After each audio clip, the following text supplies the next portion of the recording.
Here's the Slate article. Who's afraid of Hasan Piker? He's hot. He's dangerous. Young men actually listen to him. Is he what Democrats are looking for? This was written by Luke Winkie. Okay. It's January 19th, the last day of Joe Biden's presidency, and in the eve of a new one, no one can quite fathom yet. I think this photo was good, by the way. People said they didn't like it, but I think this is a good photo. And Hasan Piker is preparing for the end of the world, as he almost always is. Piker's live on Twitch. He's at his home in West Hollywood, and his secondary bedroom is turned into a broadcasting booth. The boiling overhead studio lights illuminate the scene. Piker's in the center of the frame, his peripheral vision swallowed up by 3 chunky computer monitors. Behind him is a clutter of socialist potpourri, Cuban and Gazan flags draped over a minifridge packed with Dr. Pepper Zero Sugar, a cardboard cutout of Bernie Sanders blocking sunlight from a window, and a plastic purple skull capped with a furry Soviet Ushanka. There's not much left to be said at the dawn of the second Trump administration. Wait, he's outing me from the jump as someone who is not simply a liberal.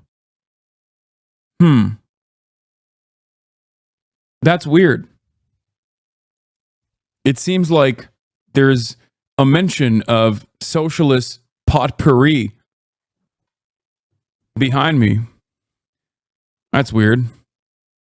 Holy shit, that is a window back there? Yeah, it is. It's been blocked in perpetuity. There's not much left to be said at the dawn of the second Trump administration, so Piker ends his stream in relative silence, watching highlights of the weekend's Saturday Night Live. The thousands of viewers in his chat off to the screen on his right pump out more messages than one can possibly read. A few moments later, Piker bids them good night. I'll be suited up and booted up to cover the Trump inauguration, the first day of the apocalypse, Piker says. I love you all, and I'll see you tomorrow. For nearly a decade now, Piker, who streams under the name Hasan Abi, has been one of the most famous political commentators in America. If you're a certain type of mainstream liberal, or a not very online moderate or conservative for that matter, you may not have heard of him. His precise class of celebrity is difficult to describe, but in some respects he has inherited the role of the agenda-setting television pundit for a generation that ditched the traditional medium long ago, if it ever knew it at all. Piker streams every day, weekends and holidays included. Outside of a few bathroom breaks, he's typically on camera by himself for 8 hours uninterrupted. Tens of thousands, sometimes many more, follow along. Other channels on Twitch, the Amazon-owned live streaming platform, tend to focus on Fortnite stunts and other video game feeds. Piker doesn't play too many online video games live. Instead, for the most part, his broadcast consists of him clicking around the huge number of tabs compressed at the top of his Chrome browser. Piker ping-pongs between them, offering mordant insights on irritating New York Times columns, Elon Musk tweets, and Jesse Waters' meltdowns. His style is open-ended and rich with digressions, nothing canned, no artifice. And regardless of what he's currently roasting, Piker is assertively unscripted. Like many of us, he reacts to the bamboozling deterioration of the 21st century life in real time. Unlike most of us, he does it in front of an enormous audience every day with a chronic exasperation perfectly tuned for the moment. It's been a winning formula, and Piker seems to conquer a new benchmark every year. In 2020, back when he was still getting his feet wet on the platform, his stream peaked at 230,000 concurrent live viewers while he covered Biden's slim victory over Donald Trump, making him the 6th most watched source of election coverage across YouTube and Twitch. 4 years later, Piker broke that record when 313,000 people watched him analyze the defeat of Kamala Harris. In a digital news apparatus that is sharply breaking right, Piker is one of the only leftists standing. Of the 10 most watched pundits streaming on Election Day, he outpaced Tucker Carlson, notably Trump operative Charlie Kirk, who worked with the campaign to turn out millennial and Gen Z men. Many young male liberals, supposedly an endangered species, have determined that the more tempered and polite avenues of left-leaning media, the nightly slate at MSNBC, the edgeless punchlines of late night, leaving them cold. Instead, they found a common movement with this 33-year-old socialist dicking around on his computer. In that sense, Piker is in possession of the one thing that the Democrats desperately want now more than ever. Shortly after the presidential election, when it became clear that the party was hemorrhaging young men to the right, the commentariat bemoaned the absence of a liberal Joe Rogan, as in an alternative media figure who commands significant clout within a loose contingency of disengaged males and happens to be aligned with the overarching left-of-center project. Who could be a bulwark against an increasingly radicalized Aiden Ross, Dave Portnoy, and Theo Vaughn? Well, here he is. Here is Piker. He stands 6'4" with a sharp jawline and ripples of coiled muscle. He's conservative in bodybuilding, gaming, anime, professional wrestling, and every other interest that tends to make up the media diet of boys of a certain age. His bulge and Calvin's thirst traps have started libidinal riots online. According to an unofficial census conducted by his community in 2024, his viewership is about 2/3 men. Slim majorities are white and hold a college degree, while 30% reported they hadn't yet lost their virginity. In the past year, oh, god damn. Yo, y'all are, dude, he outed y'all. He outed y'all as a bunch of virgins, dude.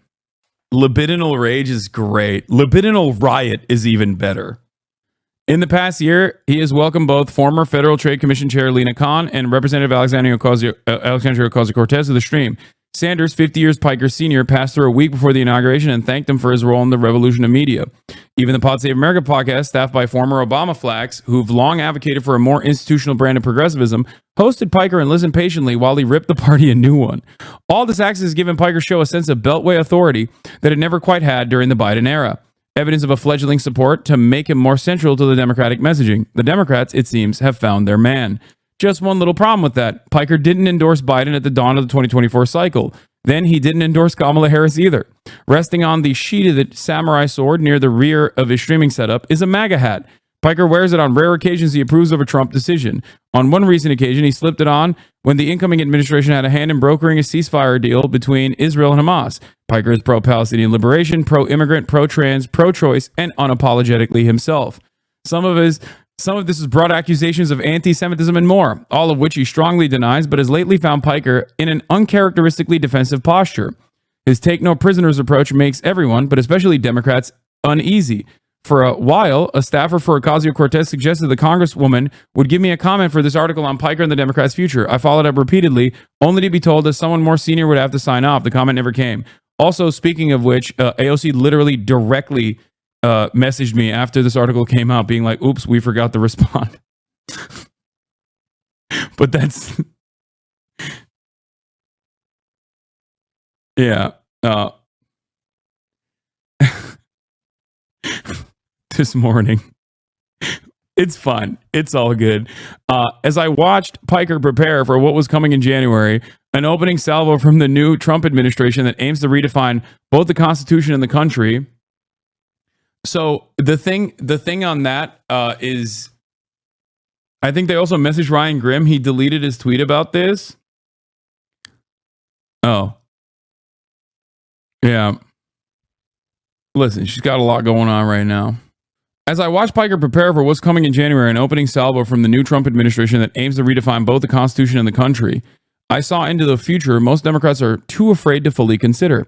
And as I've watched how the weeks since have played out, it's become clear how little time there is left to understand Piker's provocative appeal to a new generation of voters. The cost of ignoring figures like him is becoming all too clear. Hasan Piker loves America, or at least he can remember a time when he did. He's the scion of a Turkish family of some renown. Piker's father is one of the founding members of the country's upstart center-right Future Party, and an uncle, Cenk Uygur, is a veteran pundit best known for his progressive media company, The Young Turks. Piker himself was born in New Jersey but moved to Istanbul as a toddler. In his youth, he bristled at the chasteness of the country's customs, struggling, in his words, growing up horny in a repressed culture and plotted to return to his once and future homeland. At 18, he got his wish. Piker enrolled at the notoriously debauched University of Miami and chased his very own American dream. His education came second to intoxicating taste indulgences. A few weeks into his college career, Piker started working at a nightclub promoter, one of his first jobs in the U.S., hustling tourists in the strobing bacchanals of the city's nightlife district. Hasan knew exactly what was going on. He could get 100 to a club as a freshman, Uygur told me. Wherever he went, he instantly became the coolest person on campus.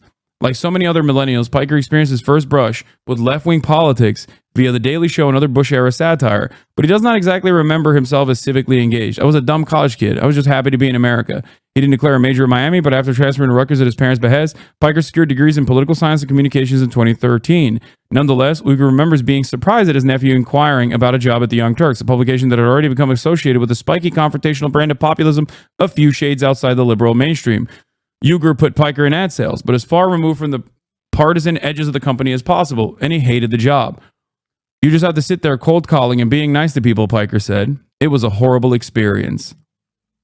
No, this is my brother put this up. This poster was sent to me in a P.O. box, and my brother, as a meme, blew it out, or basically stretched it across a canvas and then put it, and now I don't know what else to do with it. It's fan art, though. It's hand painted, too. In 2016, Piker managed to secure dominion over the Young Turks Facebook page, which was technically a demotion from his position in the advertising department. He took a pay cut. He was tasked with cutting together the company's TV broadcast into bite-sized BuzzFeed-style clips designed to juice virality. Piker attended to those duties while simultaneously breaking ground on a rogue media brand of his own. He commandeered an empty supply closet in the Young Turks office and converted it into a makeshift studio. He hung up a green screen and, after determining that he didn't yet have the broadcasting chops to rant on command, started writing scripts. The resulting videos melded perfectly with the Young Turks brand. Piker was scrappy, profane, horrified by Republicans, and annoyed at Democrats, auguring a burgeoning left-liberal schism that continues to color American politics today.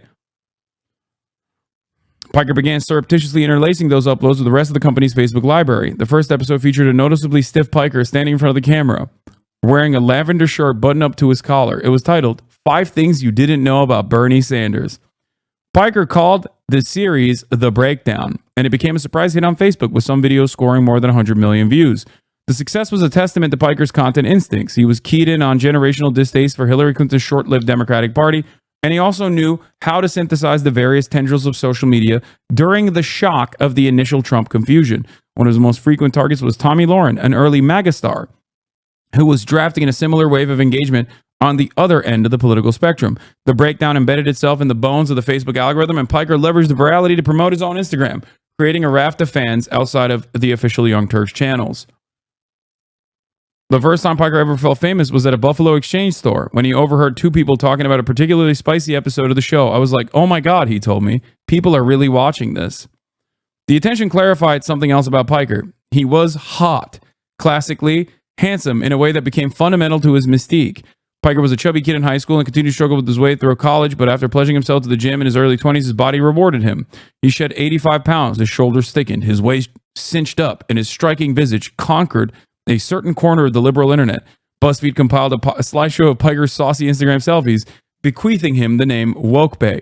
Piker pinned the article at the top of his Twitter page with pride. He seemed to inspire an endangered masculine fantasy in the fragile months of Trump's first ascent, a hunky progressive proclaiming the virtues of the Women's March, standing against alpha wave alt-right figures. One of the photos included in the BuzzFeed article featured Piker with a doe-eyed model stare, dressed in a gray hoodie that reads, I met God, she's black. Oh God, so cringe. The glow-up provided him a blueprint for everything he's achieved since. Is this turning into fucking smut? Yeah, we got some smut in the Slate, dude. The glow-up provided him a blueprint for everything he's achieved since. If Piker could become yoked, then anything was possible. It was life-changing in the sense that it was a task I set out for myself that I never was able to accomplish my whole life. It gave me so much confidence, not necessarily about how I look, but in my ability to overcome trials, he said. I'm not necessarily the most skilled person in anything. I don't have a ton of natural talent, but I'm super talented at working very hard. Piker was already streaming on Twitch while he was working at the Young Turks, but in 2020 he left the company to pursue the venture full-time. The breakup was amicable. I didn't try to talk him out of it, Uyghur said. If I wasn't sure he was going to be successful, I wouldn't let him out on his own. My mom was very excited that the shelves made it to the article.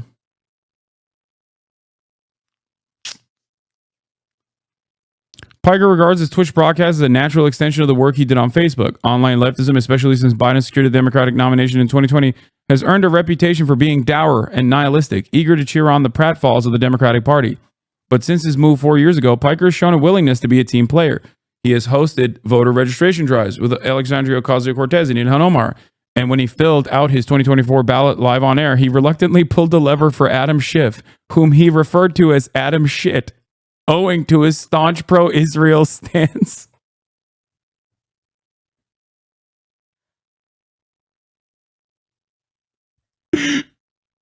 Wait, I thought I didn't vote and told my fans not to vote. What happened? I thought I actively told people to never go out and vote. That's so strange that...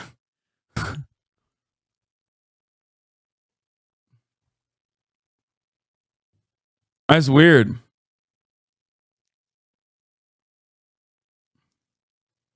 Felix Biederman, a friend of Piker's and one of the hosts of the notoriously ribald leftist podcast Chapo Trap House, compared his influence to something like The Daily Show's cultural apex, which, tellingly, occurred when the Democratic Party was adrift following Bush's defeat of Kerry in 2004.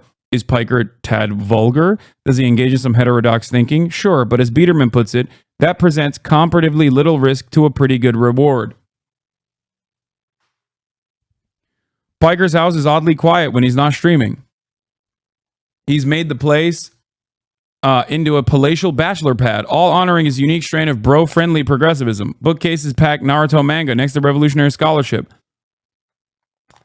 An oil painting of Bernie Sanders depicted as leather-clad punk.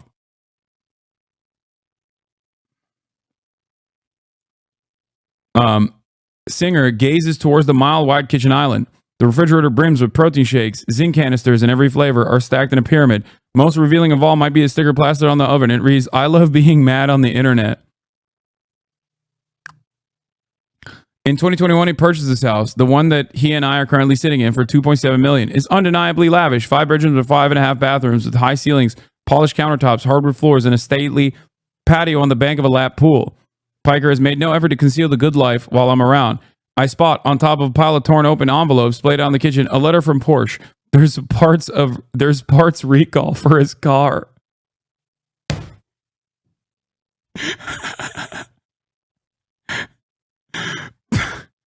Some 50,000 people pay a monthly fee of $5 to subscribe to Piker's Twitch channel, allowing them to tune into Piker's stream ad-free.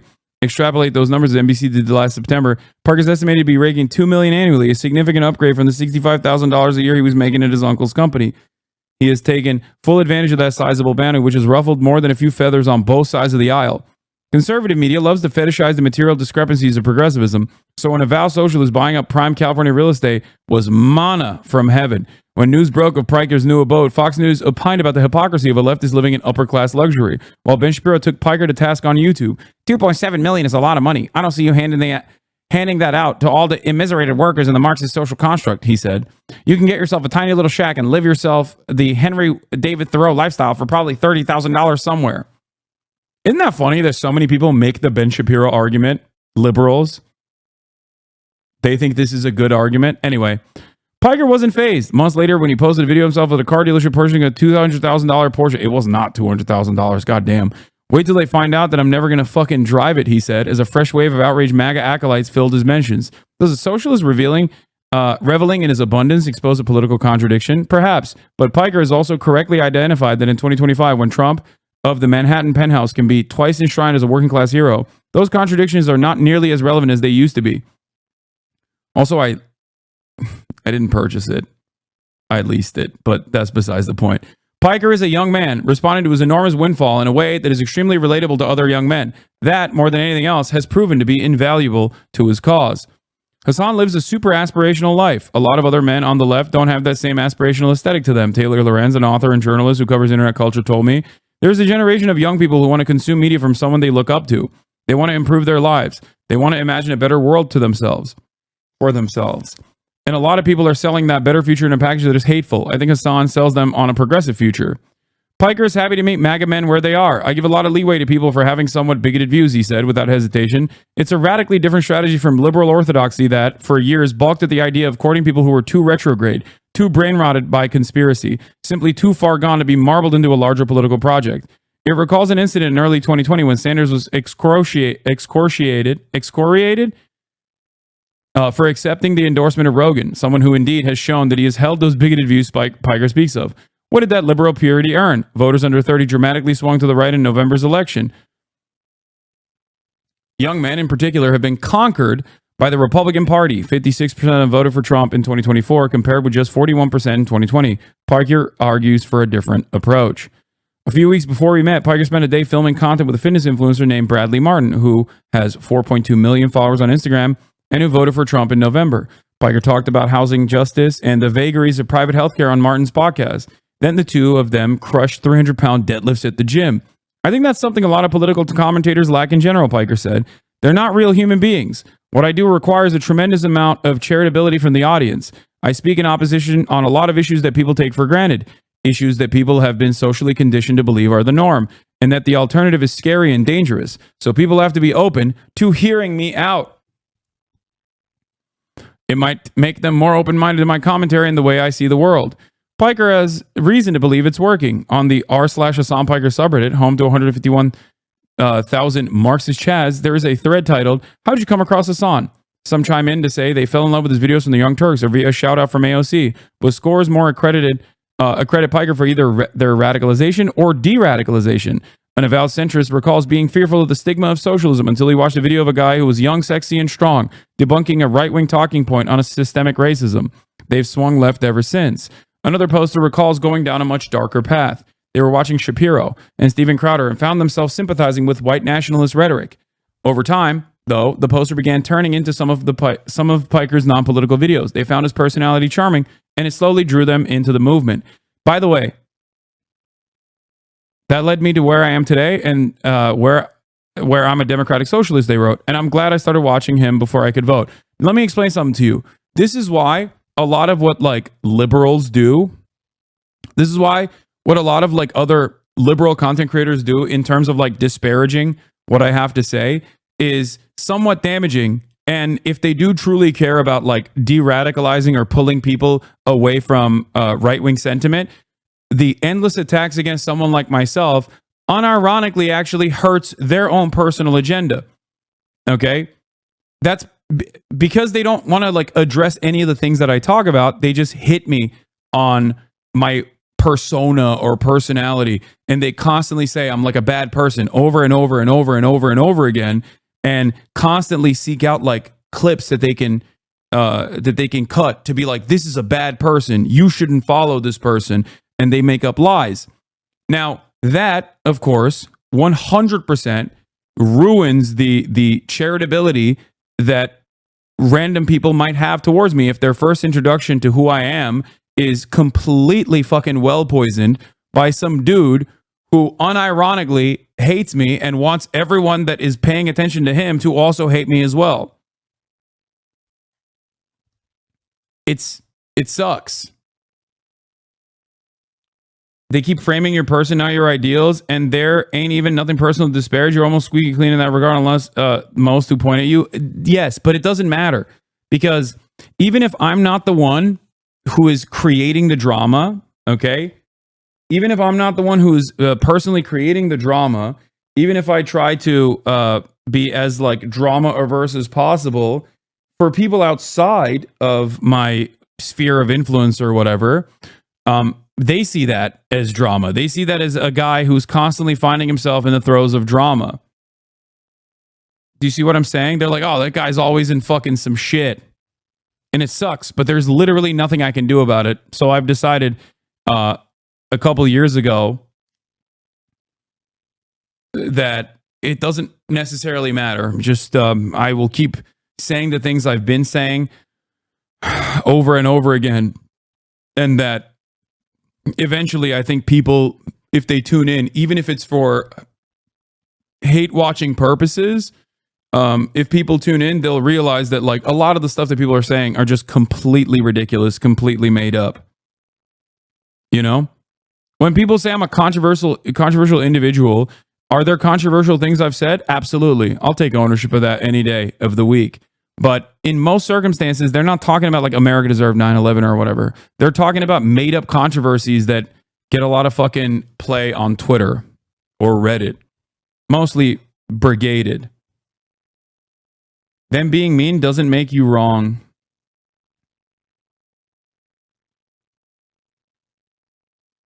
With the Democrats so thoroughly out of answers, the party's approval ratings are hovering in the low 30s. After ceding so much digital ground to the conservative movement, Piker offers an alternative. The only question left is if the establishment can accept the type of coalition Piker wants to create. What? I thought you were like a Sargon of Akkad type guy until I saw you say you would drink the Liver King's urine to gain powers like his, and I was like, maybe this guy isn't so bad, so I tuned in and I was like, oh, this guy's politics are kind of the same as mine. Yeah. I think that's precisely the reason why there's a lot of people who come in initially as hate watchers and over time basically realize like, okay, maybe this guy's not a fucking piece of shit. Maybe I was lied. Maybe I was lied to.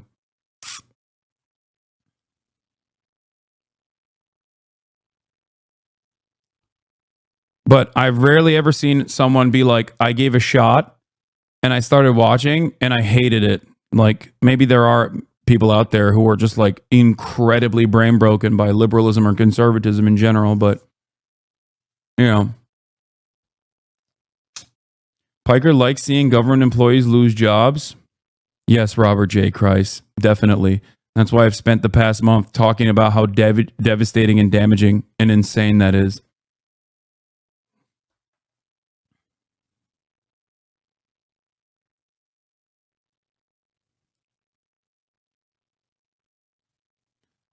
Uyghur, for one, has some doubts. I know exactly how this movie is going to end, he said. There's 0% chance Hasan is going to become a corporatist, and there's 0% chance the Democratic Party, as is currently composed, will not be corporatist.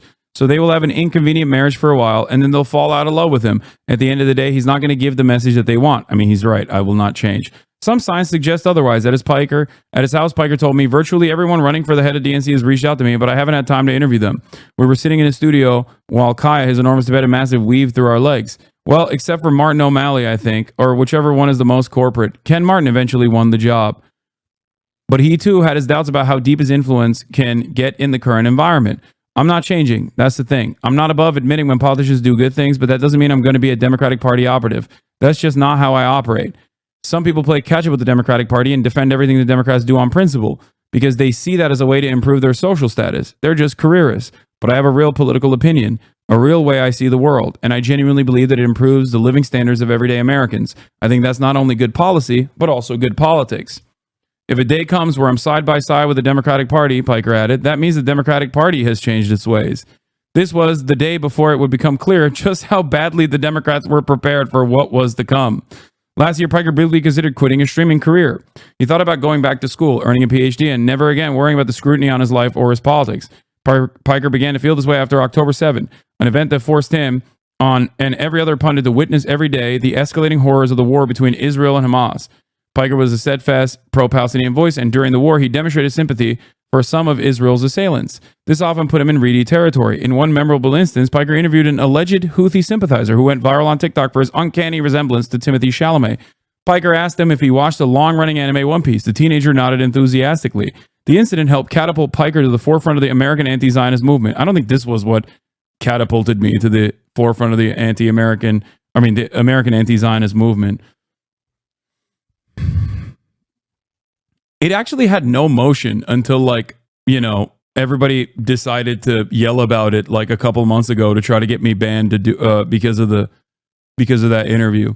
Nobody gave a shit about it at all. Anyway, last November, the New York congressman and Israel hawk Richie Torres wrote an open letter titled "Hasan Piker is Dangerous," addressed to the Twitch CEO Dan Clancy. Torres called Piker the poster child of a surge in anti-Semitism since October 7, contending that the streamer holds a deep-seated animus towards Jews. Why is Twitch so untroubled by Hasan Piker's troubling Jew hatred, he wrote. If the KKK or the Third Reich were a social media platform, it would be Twitch.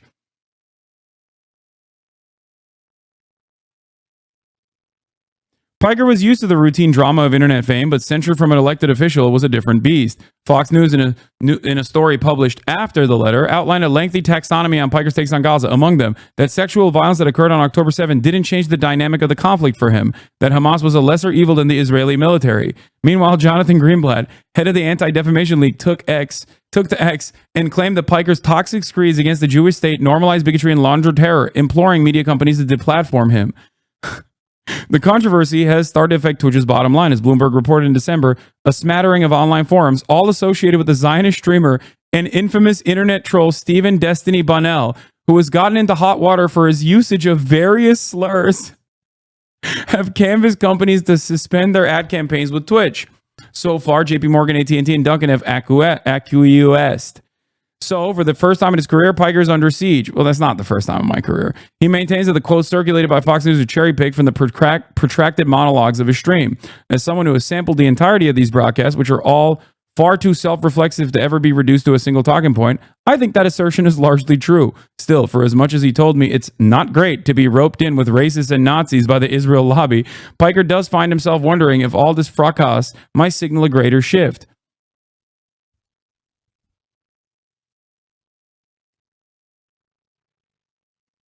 If his presence is being taken as a threat, then perhaps the right people are feeling the heat. There's no way Jonathan Greenblatt actually believes I'm an anti-Semitic person. I think I'm more dangerous, said Piker, who indeed has called out anti-Jewish conspiracies on numerous occasions. If your project is to constantly propagandize a pro-Israel position, someone like myself who is openly against anti-Semitism and works actively to educate people on dog whistles and also happens to be anti-apartheid is more dangerous because I'm the one who's going to be radicalizing their nieces and nephews, and that's what's terrifying. Greenblatt has in fact only stepped up the anti-Semitism accusations in 2025. So for now, this is all Piker wants to do. Asked if he has ever considered running for office, testing his influence against the nation as a whole, he demurred. He doesn't think he's cut out for the scrutiny of national politics, and he feels as he is most useful to his cause in front of a PC. In fact, Piker often speaks about his dream of becoming fully regime-pilled. If the Democratic Party did bend to his ideology, he'd happily morph into a cheerleading propaganda machine. Not a liberal Joe Rogan, but a leftist Joe Rogan. When I posed the same question to Biederman, he wasn't so sure. Could he imagine President Piker? The only logical conclusion when you acknowledge the immovability of the Democratic Party is that there has to be a party that replaces it, he said. I don't really see him ever wanting to do that, but I don't know. Life will always surprise you. It's a point that echoes something Piker has said earlier about his unwillingness to compromise with the Democrats. Maybe if his plan works, he won't have to. A common refrain among leftists is that the liberal coalition in its ossified state can evolve only if it's sufficiently defeated.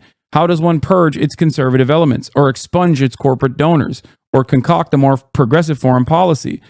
Through opposition, through primaries, through a categorical refusal to accommodate half measures. It is a conception that previously isolated someone like Piker to the political Arctic, disqualified from any real influence. But with the party in free fall and a growing understanding that the old rules simply don't work anymore, his dissidence has been given a rare moment to shine. Do I think that there are people that have basically grown up watching me and then got into politics and started getting lower level campaign positions? Absolutely, he said. Will they be chewed up and spit out by the machine or become the same feckless institutionalists later down the line when they actually do get some semblance of power? Possibly. That's the reason why I want to grow my community, he added, so we can force the Democrats to do the right thing. The following morning is January 20th. The day has arrived. Piker returns to his desk in a button-down stitch with a Texas Lone Star to take in the dawn of the second Trump administration. Piker's in a sour mood. He grows steadily more agitated as the new president repeals LGBTQ protections and junks America's participation in the Paris Agreement. He can hardly believe his eyes when Elon Musk makes conspicuously Nazi-looking gesture towards a crowd of MAGA partisans. He watches Hulk Hogan rip off his blazer, revealing a shirt that reads Trumpomania. Piker waxes poetic on American decline, labor solidarity, and the wave of oligarchic Christian fascism that seems to be gobbling up every Western democracy. America sucks. And as a nation that sucks, we're going to have a president that sucks, he growled, visibly more despondent than usual. Democrats sold the country off. We're an embarrassing country. And I think that even Trump supporters are somewhat aware of the demise. In the weeks that follow, once it became clear that a second Trump administration is poised to be just as destructive as advertised, Democrats are once again mired in a communications crisis, with Musk slashing the administrative state to ribbons, the specter of destabilizing tariffs, and a renewed assault on the rights of undocumented immigrants. Where was the opposition? It was another stark reminder of just how overmatched the party appears to be, stricken by an enfeebling inability to summon the venom, the anger the base is feeling. Piker has never missed an opportunity to express his wrath. The day after the inauguration, he flew to Japan with plans of waking up in the middle of the night to broadcast on Twitch during his usual West Coast time slot. If you recognize that Republicans are devastating to the country, to the globe, to the lives of Americans, and the lives of your neighbors, then you have to do everything in your power to fight back, he said on a recent stream, his face softened by the milky lens of a webcam. Piker was analyzing Trump's order to transform Guantanamo Bay into a detention camp for migrants, an action he believes is the first step towards far more heinous anti-immigration measures. It's a classic Piker fixation, the sort of thing that innervates his fury for the inert center of the Democratic Party. To him, ceding any policy territory to the conservative elements of your coalition is death. It only provides cover for the Republicans to push further, to savor more cruelty, to inflict more pain. I wonder how people that read this article, contend with the takeaway where they try to present me as a radical terrorism supporter or someone who is not actively trying to do right by marginalized communities. It's got to suck real bad. I guess nobody really reads, so they don't really care. But it's got to suck really bad if your entire project is to be Hasan is a bad guy. Please don't listen to him. I'm the actual true liberator of the marginalized populations. Please listen to me instead. I promise you. And what are my politics? Well, my politics are whatever the fuck Hasan isn't. If you read an article like this, you probably arrive at the exact opposite conclusion. So how does that work? Well, I'll tell you how that works. They don't fucking read the article, and I'm sure they'll say this was a puff piece that I paid for or something, which is insane. And once again, demonstrates an inability to understand how media works, but it doesn't really matter. Anyway.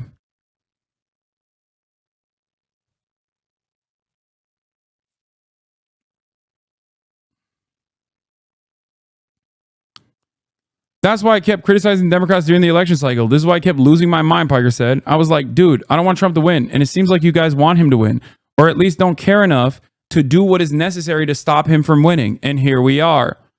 There are more days like this coming for Piker, more executive orders, more electoral defeats, more tepid reactions of the Democrats that he finds anemic or otherwise annoying. The terrible scale of this American era comes rushing at full blast through 3 computer monitors. On the other end is Piker and 30,000 people who want to believe in a better future. You have nobody to protect you but yourselves and your neighbors, Piker said at the conclusion of that inauguration stream. Who knows what will happen tomorrow, but I'll be there to cover it, as always.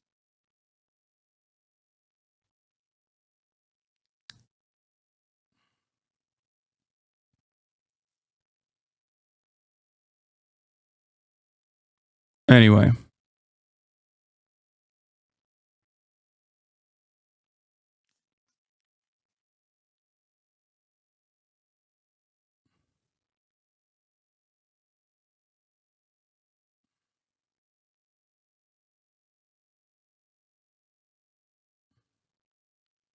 That's a good article.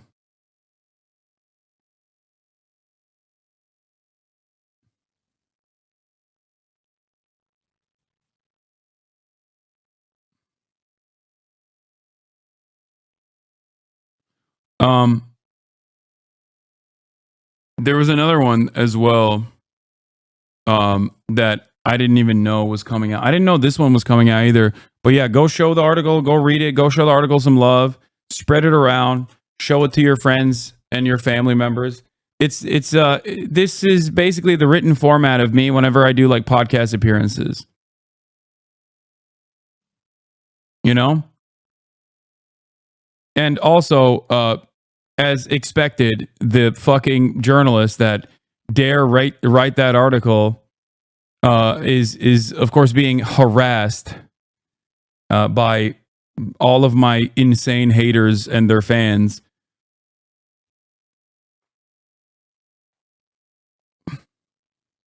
This article pissed me off, but I see now it was mostly glaze.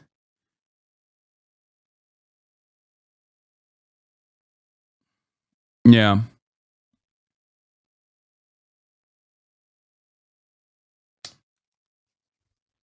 They do that every time. They literally brigade the comment section of every social media platform. How do certain fans not realize that they're coming across as MAGA loyalists when they attack journos like that? I don't think they think.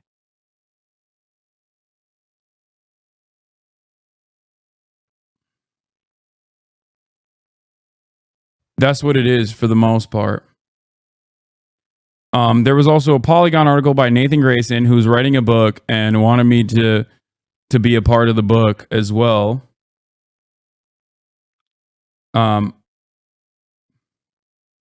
This tweet is a minefield, Jesus. He gave you a 5,000 profile of Hasan Piker, who's the only lefty media personality with any cultural salience among young men. Will Piker be marbled in the Democratic messaging machine for that to happen? One of the two entities, Piker or the party, would need to change. Yeah.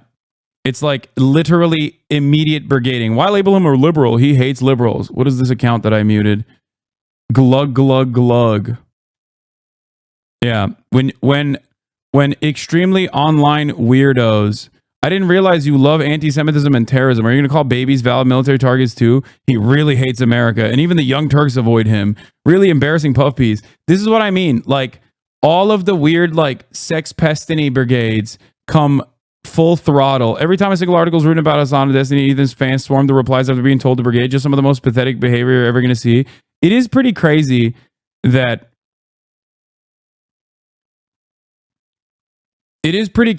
like they actively do this. And it's funny because like I don't think they realize that doesn't cause the journalist to go, Oh, wow. Well, I've never been harassed before by people who hate the person that I wrote a profile on. They think that journalists exist in this like separate landscape, that they don't have any political opinions of their own, that they're simply oblivious to the ways in which like internet harassment and brigading occurs. Journalists, more than anybody else, know this reality. So when you do stuff like this, you only make your favorite content creator look like a fucking asshole. Okay? I don't know why people don't recognize that. Like they think that they're doing a good thing to make their favorite content creator happy when they engage in this sort of behavior, but all they end up doing is they frustrate the journalist who obviously is aware of the way brigading works online. They're fucking journalists. They've been doing this for a very long time.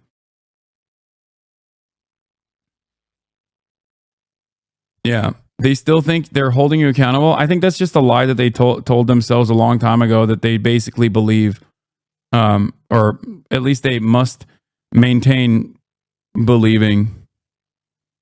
Yeah, Nathan got popped too, unfortunately, because the timing of his article. To be honest, when I saw the Slate ran a profile on Hasan today, I too was like, what are the odds? And then shit, this might hurt my book sales. This is the opposite of the kind of conspiracy Ethan seems to be suggesting. My book has been in the works for 5 years. It was completed last year. The release date today has been locked in since last year. All publicly available info. Jaeger08 Larson, thank you for the 20 gifted subs. Polygon ran that excerpt today as a rant of a promotional rollout, which I've been planning for months. And of course, I talked to Hasan, in addition to at least 100 other streamers, for the hook, because he's one of the most notable people on the platform. Yeah. My professional opinion on Nathan is that he needs to chill the fuck out. Anyway. Poor Nathan. But yeah, Nathan's book came out today. Twitch's Hasan Piker wants fellow leftists to know having fun isn't bourgeois decadence. A new book excerpt from Stream Big dives deep on Twitch's top stars. Games journalist Nathan Grayson, founder of Aftermath, where he also currently works as a reporter, has a new book out February 18th, which is today, that spotlights 9 different Twitch creators, their fandoms, how they got their start, and the culture of live streaming that surrounds each of them. You can read an excerpt below of Stream Big, the triumphs and turmoils of Twitch and the stars behind the screen, focused on Twitch streamer Hasan Piker, reprinted with permission of Atria Books and Simon & Schuster. All rights reserved. Despite a career focused on United States politics, Piker spent most of his childhood in Turkey, and despite popular misconceptions about the intent of political ideology, he feels no need to mythologize himself as the main character of a rags-to-riches tale, or a rags-to-rags tale, as critics regularly posit should be his ultimate goal. Instead, he says during a December 2022 interview from his home, he grew up relatively affluent in Turkey after being born in the United States. A switch from private to public school in 4th grade opened his eye to the cruel realities undergirding modern society. I saw the gardener's kid going to the same school as myself, right? And I was like, holy shit, these dudes are not living the same way that I am. I was taking this for granted, Piker says. And that is where I started realizing that there was something weird about the way we existed on this planet. Other bits and pieces of a childhood in Turkey further informed Piker's nascent political views. After former Turkish Prime Minister and current President Recep Tayyip Erdogan came to power, Piker found himself frustrated even by silly impacts of a socially conservative regime, like Erdogan suing his favorite political satire magazine because of the imagery he found objectionable. I thought that it was unacceptable for someone in a position of power to do such a thing, Piker says. During his early years, Piker's parents would bring him on summer trips to America, but it wasn't until college that he moved to the United States. This proved to be an eye-opening experience on several levels. He was so shocked, says his mother. He said, I can't believe these kids, Mom. They're bored. They had everything that all these people around the world would dream of, and they were bored. The more Piker observed, however, the more he realized the problem wasn't the people. It was that this supposed land of plenty was not providing for those with less. The American healthcare system, he says, ultimately served as the final rung on his ladder to leftism. I grew up in a different part of the world where I saw not the immediate impacts of American imperialism, but the secondary shockwaves, Piker says. But then seeing that this service that should be afforded to every single person unconditionally was paywalled, it really was insane. That was definitely the final straw for me to really tilt over in the anti-capitalist direction. And so Piker embraced socialism, a political ideology that encompasses a wide range of social and economic beliefs, but which fundamentally argues that workers or a central governing body should control the means of production, aka buildings and tools that create basic necessities, goods, and services instead of private companies, which generally prioritize profits above all else. Socialists like Piker believe more of the benefits of collective labor should be going to individual workers rather than companies and bosses who rarely, if ever, do the lion's share of the work. Socialists in the United States are often critical of both the Republican and Democratic parties, both of which they argue continually prop up corporate interests, even on rare occasions when their rhetoric suggests otherwise. Proponents of socialism often push for socialized systems like universal health care and a universal basic income, arguing that a society truly for and by the people should meet everyone's basic needs. Piker's path to Twitch was a little more circuitous than his one to socialism. He grew up playing pirated video games in Turkey, where legit copies of big hits were hard to come by. For a time, games functioned as his North Star. He regularly drew video game characters and aspired to become an illustrator for a video game developer. But Piker went on to abandon that hobby after his first year of college. Even during his self-described normie years, however, he maintained a familiarity with the gaming space. After college, Piker ended up getting a job with the Young Turks, a progressive-leaning online news program founded by his uncle Cenk Uygur. Around this time in 2014, a right-leaning reactionary movement within video games called Gamergate began to take off on platforms like Twitter, Facebook, and YouTube. Piker, who was producing leftist commentary videos for the Young Turks, found himself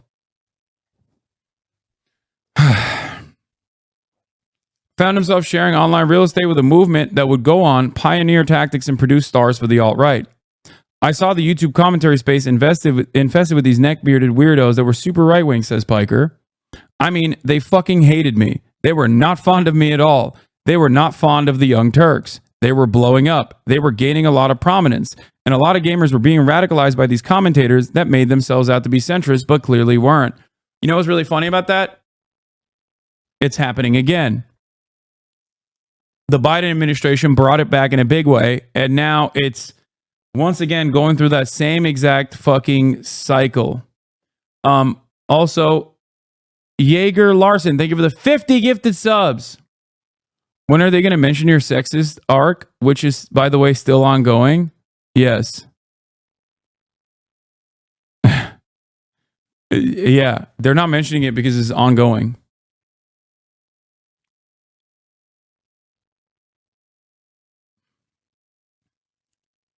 Hype Train, level 5. On the other side of the political spectrum, Piker was finding success with a Facebook show he'd created called Breakdown, in which he took a punchy, crunchy approach to analyzing buzzy topics like millennial entitlement and Trump's Muslim ban. But after a while, he began to feel he was hitting a ceiling. Piker is kind of irrepressible, I think is the right way to describe it, says Uygur, Piker's former boss and current / always uncle. As soon as he's doing great on Facebook, he's thinking, oh, I got to expand to a different thing that will give me a different skill set and bring in new eyes. Piker largely concurs with that characterization of events, with the caveat that his uncle's company wasn't paying him enough. They basically got other hosts on Breakdown instead of giving me more money to work with, says Piker. I had no control over that, and I felt that I was always going to be in my uncle's shadow no matter what if I stayed there. And I wanted to get better at speaking off the cuff because I was horrible at it.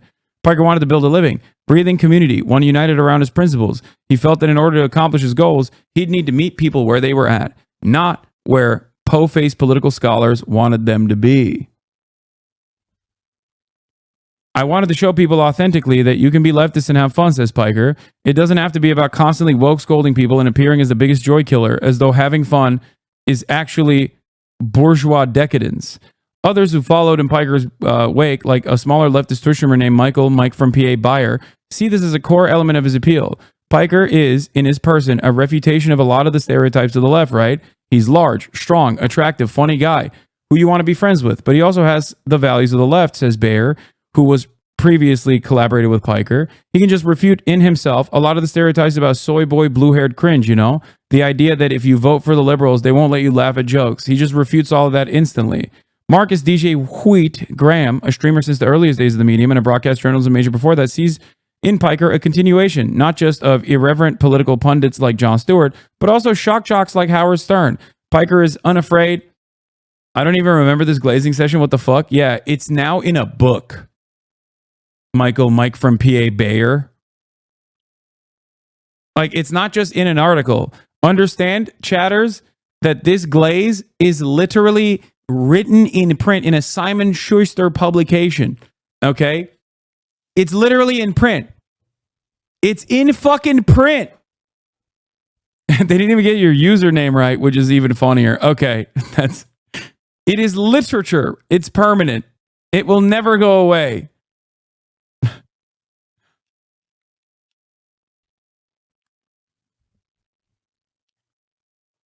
Published glaze. Piker is unafraid to communicate complex points using vulgar language. If a viewer comes at him with an idea he finds odious or unsavory, he's just as likely to make a joke about sleeping with their mom as he is to boot them from chat. Often he'll do both. Shock jock humor is always going to be an entertaining style of content, says Graham. I think that it transforms and shifts a little bit over time. Where you look at the shock jocks of even 20 years ago, whether it's on the radio or whatever, there's a lot of misogyny, there's a lot of homophobia, there's a lot of shock for the wrong reasons.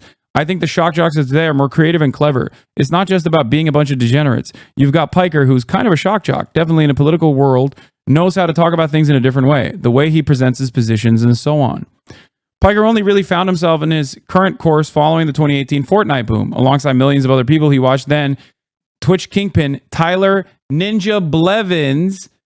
I missed 100 gifted subs. That's crazy. Demon Girl Remy, thank you for the 10 gifted. Maldi, thank you for the 5 gifted. And Xylax, thank you for the 100 gifted. Level 7 hype train. God damn. Why? Played the sensationally popular Battle Royale game with rap superstar Drake, and everything clicked into place. He needed to be on Twitch. He was already playing Fortnite for hours each day, and he was doing so with journalists and podcasters like the host of the leftist show Chapo Trap House, who similarly endeavored to change people's preconceived notions of leftism by embracing an edgier vibe. Why not broadcast it? I could play Fortnite and have these conversations that I can make entertaining and interesting commentary, says Piker. So I strapped the camera to my PlayStation 4 and started streaming. I didn't miss 100 gifted subs. I just said Xylax. I got 17 people in my first stream, 35 people after that. And that's how I started in the space. Kawaii Girl, thank you for the 10 gifted. Piker did not want his Twitch channel to grow explosively, at least not at first. He'd watched gaming communities, forums, and subreddits get overrun by alt-right elements, and he came to understand the delicate ecosystem that is a new online community. After all, it only takes a handful of loud, determined bad actors to chase away hundreds of thousands of well-meaning individuals. Bluebird Daily, thank you for the 5 gifted. Think of it like going to a bar where somebody's violently drunk, or a restaurant where several screaming babies. If you encounter the same unpleasant disruption a few times in a row, you're probably going to give up on coming back. I didn't want to be mentioned in mainstream spaces because that opens my community growth, says Piker. When I asked him about that interaction, that changes the speed. Growing at a deliberate pace allowed Piker to be more hands-on in curating his community. Like other streamers, he relied on moderators to put the riffraff in timeout or banned him outright. But he also gained a reputation for waiting in the muck himself. To this day, Piker pretty regularly calls out chatters who habitually disrupt the flow of conversation or are clearly trying to egg him on.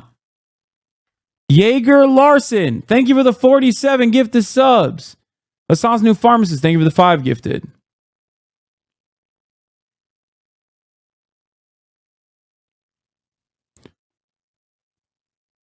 Consistently making examples of the worst, he believes, has allowed him to create an environment in which he's able to actually engage with chat, unlike many other streamers of his size. I think that's why I've been able to navigate through the space and maintain a community of 30 to 40,000, sometimes 150,000 people simultaneously, says Piker, where I can still have a back and forth conversation with anyone and everyone, and do that in a productive manner while I'm talking about risky things that most streamers would never even consider talking about. Members of Piker's community agree with this assessment. Jaded Shade, thank you for the 20 gifted. Wi-Fi Till, thank you for the 5 gifted. Even for a Twitch streamer, Piker's intense about keeping up with his chat, says Salem Saberhagen, a fan who runs a popular Piker meme account on Instagram called Hasan Posting. Hasan Posting mention. Also in the news and also in print. That's crazy. Express Exchange, thank you for the 5 gifted. 50,000 people can be watching, chat whizzing by, and it'll catch one of us joking, asking questions, or talking shit. And of course, the odds of him actually going back and forth with chatters makes them even more eager to interact. It tickles this little social need inside of all of us, I think, for better or for worse. By many measures, Piker grew quickly, despite his best efforts to keep everyone from piling into the pool at once. Even in 2019 and early 2020, when he was establishing himself, regular audiences of hundreds grew to audiences of thousands. In early 2019, you are so fucking evil. Why? Gray Ratchet, thank you for the 5 gifted. Are you testing out whether or not I snipe shit even when I'm reading an article? Is that what it is? Is this, did you just want to be the example that you saw in print? Is that what happened? Dummy.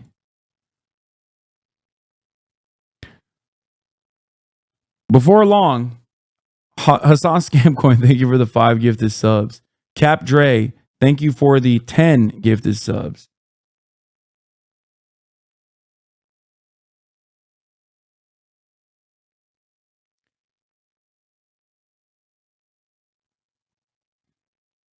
Baird US, thank you for the 5 gifted subs.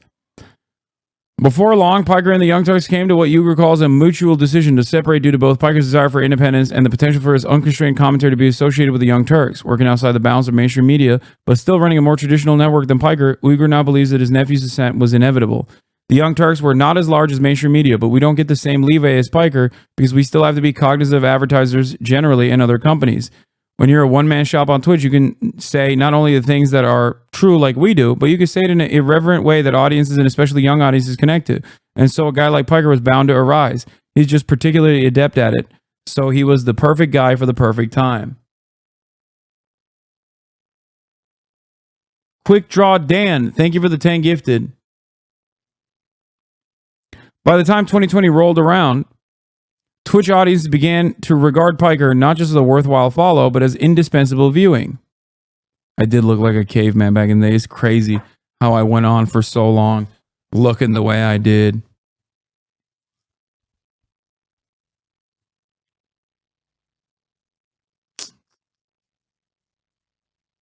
Bard of Prey, thank you for the 10 gifted. This is because in a year of the pandemic and election-born unpredictability, he did not simply report the news. Instead, he cut through the clutter. Catboy Collector, thank you for the 5 gifted subs. Curated the chaos in a distinctly modern fashion. Instead of reading off a teleprompter or arguing, Schwelmer Hefe, thank you for the 5 gifted. Okay, guys, stop gifting. Dual artist, stop gifting. He keeps cutting away from the actual article that I'm reading. Okay. Holy shit. Level 9 hype train. That's crazy. Curated the chaos in distinctly modern fashion. Instead of reading off a teleprompter or arguing with talking head. Tizzy Hustle, thank you for the 5. DeJeans, thank you for the 5. Dual Artist, thank you for the 5 gifted. Now that you're getting mainstream coverage, do you think you're basically the old guard? And some new shit needs to pop off? Berkeley Pit Power Swimmer? Dude, this is nothing. I'm getting a couple like profiles from, this is literally from 2 years ago. It's just only coming out now because the book's coming out now. Chiron CT, thank you for the 5 gifted. Lisbo, thank you for the 5 gifted.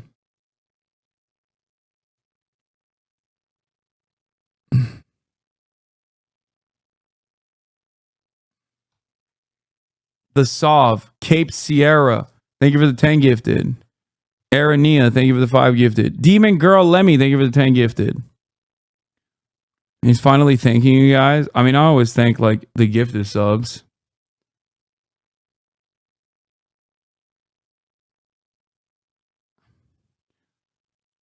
Yeah, I've had NBC and New York Times profiles. The Slate article does not put me in the old guard camp. Emily Giselle, thank you for the 5. Mike Robot, thank you for the 5. Philabusta, thank you for the 5. Vekanon, thank you for the 5. Make Beanie Baby. Okay, I'm done. Stop. I'm done. I got to keep reading this article. Raygon Scotty, thank you for the 5.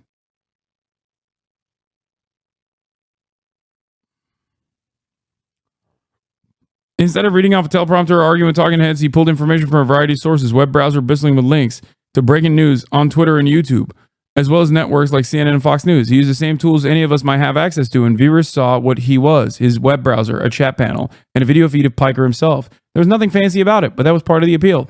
Piker effectively showed his work, earning more immediate trust in the distant suit-clad anchors on mainstream networks. And if somebody doubted him, they could say as much in chat, at which point he'd either throw down with them, verbally of course, or correct the record.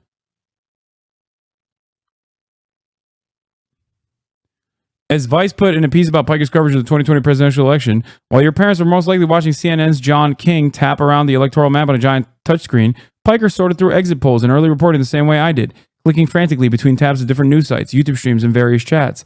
Last night, I watched Piker and his guests play for time as he clicked on the wrong tab in his disorganized browser at least 3 times. I saw myself and the way that I engage with politics and the news, in not just Piker's political opinions, but the way he uses the internet itself. Piker is able to identify and discuss that politician's tweet, the way that reporters analyze the news and comment on it in articles and on social media, and the raw polling data in a way that helps explain our current moment. And he does it in a way that makes politics legible and understandable, even at its most cruel and confusing. Piker believes old news media institutions are crumbling away precisely because they fail to take advantage of the sorts of tools to which Piker and himself have access. If there's breaking news, I have 4,000 people watching in chat, says Piker. Someone could bring me official stuff right away. I can also take that information that people are getting to me and try to teach my audience how to be less susceptible to fake news, to be skeptical, and how to interpret information and look at sources and who's saying things. And so I think the generation gap is the biggest reason that old forms of media are dying, because they don't take advantage of the opportunities and they don't provide the interactivity, which I think the younger generations want from their content. By the way, Michael from Pennsylvania said this again, and I repeat, 2 years ago. Okay? This book was, we were interviewed 2 years ago. Moreover, Piker provided context through a coherent lens. The systems we've relied upon for decades, he posited, are failing us because they're built to turn a quick and dirty profit, not to last. This positioned him as a refreshing alternative to mainstream news in the eyes of fed-up millennials and Zoomers, where even liberal networks were, at most, only willing to tickle at the idea that the capitalist status quo might be failing the broader populace. Piker made that case on no uncertain terms every single day. For viewers, it was like having a doctor finally diagnose a sickness after years of being told nothing was wrong. There was relief in finding someone who could tell them effectively that they were not crazy. This, in part, is why Piker is able to perform the Herculean task of functioning as a hybrid political commentator / news network for 8 hours plus per day. The principal characters might change, but the underlying causes of America's biggest problems remain the same. This is something I say all the time. Anonymous Gifter, thank you for the gift, 6 gifted subs. Aisha Esquire, thank you for the 10. Half Note the Bard, thank you for the 5. Tricks001, thank you for the 10. Dramatic Goldfish, thank you for the 5. Shonda Black, thank you for the 5. About 350, thank you for the 5 gifted subs. Mikester 96, thank you for the 5 gifted subs. Raygun Scotty, thank you for the 5. Mick Beanie Baby, thank you for the 5. Vekanon, thank you for the 5. Filibuster, thank you for the 5. Emily Giselle 23, thank you for the 5. Pooletariat, Leaf Baby, thank you. I have a worldview. What?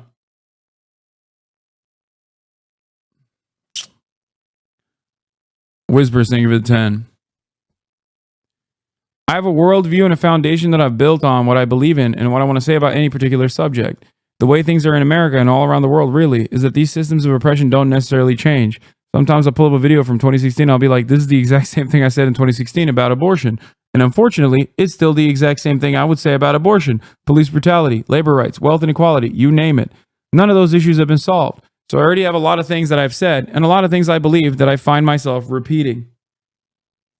This is not to say Piker is infallible, nor does he regard himself that way. He regularly tells viewers that he's just a normal guy, that if he can grasp a concept, anybody can. The rest is a collective effort. In some cases, he leans on his chat, far more media literate than the average band of Twitch viewers to pull up and fact check information. Oftentimes, though, he trusts the expertise of traditional journalists. There's a lot legacy media still does that someone like myself will never do, says Piker.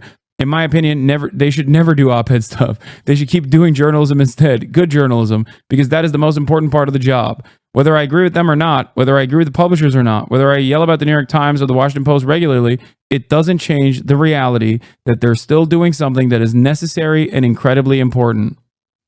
The book is called The Triumphs and Turmoils, Twitch, and the Stars Behind the Screen. Longtime games journalist Nathan Grayson sits down with the biggest stars of Twitch, creators who help make the platform into a billion-dollar global business. God damn. Mech Bethel, thank you for the 5 gifted. Gangrous, thank you for the 5 gifted. Obligatory Hasan. Glaze, okay. Yeah, buy the book. Glaze like a Christmas ham, but you've earned it. What do you expect? You want Nathan to... Thanks for reading. That's my book, Lamau. Hell yeah, Nathan. That was fantastically written. Chat, what do you expect? Do you expect Nathan to be like, this guy fucking sucks? He sucks. He sucks ass. He's a bad guy. I've been watching him for years, but I think he sucks. You'll be like, everything's glaze, man. It's not just glaze. It's literally glaze in a literary format. A little different, you know? When it's in print, it's different. Explain why he didn't call you a terrorist. Yeah, my own community loves constantly complaining. Like as though they love LARPing as though they're haters. Draco, Swagley, about 350, thank you for the 5 the subs. My own goddamn community loves complaining as though they love LARPing as though they're haters. It'd be like, why isn't he saying you love terrorism in the book? Fuck you in your house. You should be living naked in homes in a fucking barrel like gay Diogenes. Why am I not just straight Diogenes? Why do I have to be gay?